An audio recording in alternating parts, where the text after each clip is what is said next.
आए सो तो जाएगा राजा रंग फकीर। कोई चढ़े रथ पालकी, कोई बांधे जांजीर।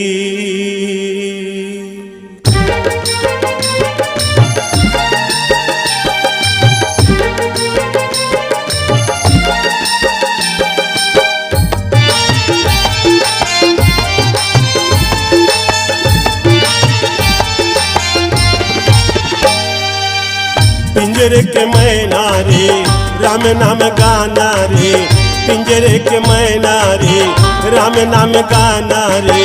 जिनकी के नहीं है भरोसा, पिंजरे ले मैना उड़ी जागी। काया के नहीं है भरोसा,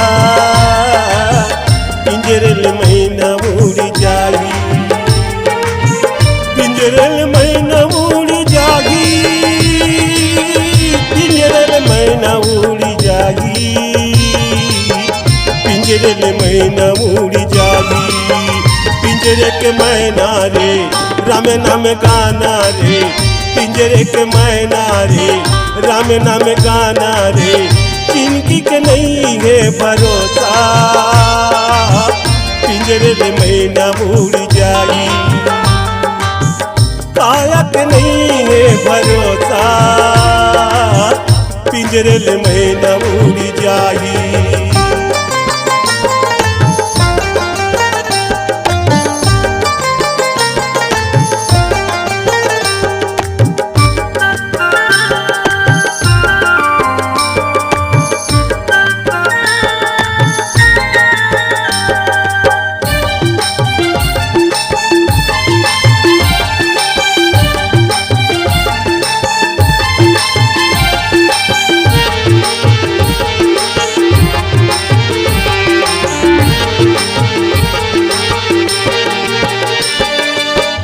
कातई कुंठ संगी का हो जागी।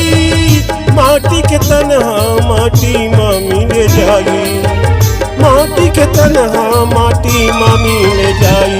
ए माटी मामी ले जाई, माटी मामी ले जाई। पिंजरे के मैना रे राम नाम गाना रे, पिंजरे के मैना रे राम नाम गाना रे। जिनके के नहीं है भरोसा, पिंजरे ले मैना उड़ी जागी। काया के नहीं है भरोसा, पिंजरे ले मैना उड़ी जागी।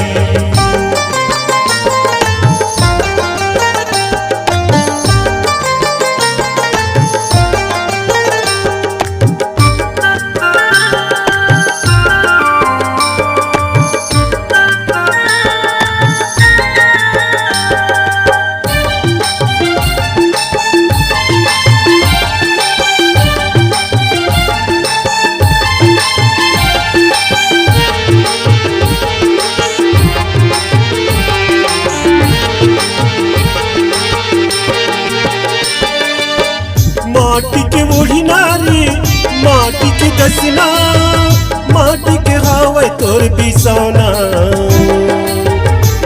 माटी मामी ले जाही, माटी मामी ले जाही, माटी मामी ले जाही। पिंजरे के मैना रे राम नाम गाना रे, पिंजरे के मैना रे राम नाम गाना रे। जिंदगी के नहीं है भरोसा, पिंजरे ले मैना उड़ी जाई। काया के नहीं है भरोसा, पिंजरे ले मैना उड़ी जाई। चलो दिखे कभी नाम प्रतापो, भयो सुधा करी उलटा जाबू। सहसा नाम सम सुनि शिववाणी, जपहि जही प्रिय संग भवानी। पिंजरे के मैना रे राम नाम गाना रे, पिंजरे के मैना रे राम नाम गाना रे। जिंदगी के नहीं है भरोसा,